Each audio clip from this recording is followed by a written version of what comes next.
On nous le rabâche à longueur de journaux télévisés.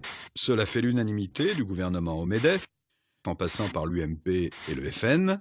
La France et ses entreprises ont un problème de compétitivité parce que le travail coûterait trop cher. Trop cher la protection sociale, trop cher les salaires. Mais cela ne tient pas debout. Explication. On nous dit que les entreprises sont écrasées par les charges, c'est-à-dire les cotisations qu'elles versent à la Sécu pour financer les retraites ou la santé, par exemple. Mais ce n'est pas un cadeau. C'est une partie de notre salaire qu'elles nous doivent, ou plutôt, c'est la part de la richesse créée par les travailleurs qu'elles versent en leur nom. Ce n'est pas tombé du ciel, d'ailleurs. Cela a été le résultat d'âpres luttes sociales. Donc, on nous dit les entreprises sont écrasées par les charges sociales. 143 milliards d'euros en 2012. Mais on ne nous dit pas que dans le même temps, les charges financières supportées par ces mêmes entreprises sont de 309 milliards, plus du double. Il s'agit de la ponction opérée par les actionnaires, les dividendes, et des charges bancaires et financières. Attention, rien à voir avec les investissements. Dans tous les cas, il s'agit de nourrir l'appétit féroce des actionnaires et la rapacité des marchés financiers. Mais ça, c'est tabou. Vous ne l'entendrez pas aux 20h de TF1, ni sur celui de France 2. Aucun expert sur ces antennes ne vous dira que c'est cette ponction, en quelque sorte cet impôt privé, qui menace notre compétitivité. Quel média prendra la responsabilité de vous parler du coût réel du capital sur la société? Sur les salaires, par exemple? Car pour s'assurer des rendements toujours plus importants, de l'ordre de 10, 15, voire 20%, alors même que l'économie stagne, le capital s'en prend d'abord au salaire.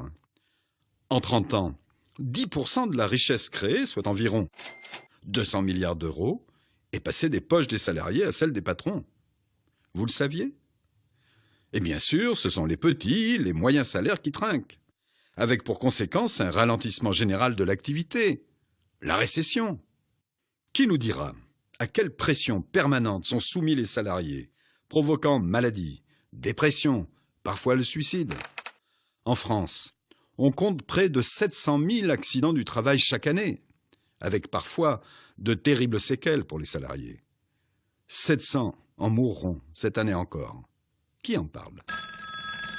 Qui nous dira le coût de cette insatiable voracité?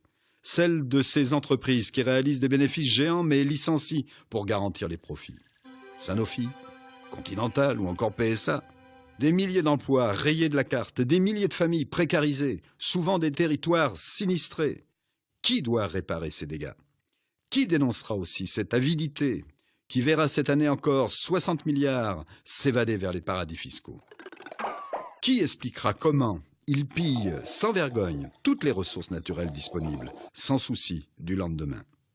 Comment ils fabriquent aux 4 coins du monde les pièces d'un produit qui sera assemblé dans un 5e, conditionné dans un 6e, consommé dans un 7e, produit qui finira sa vie comme déchet, enfoui Dieu sait où.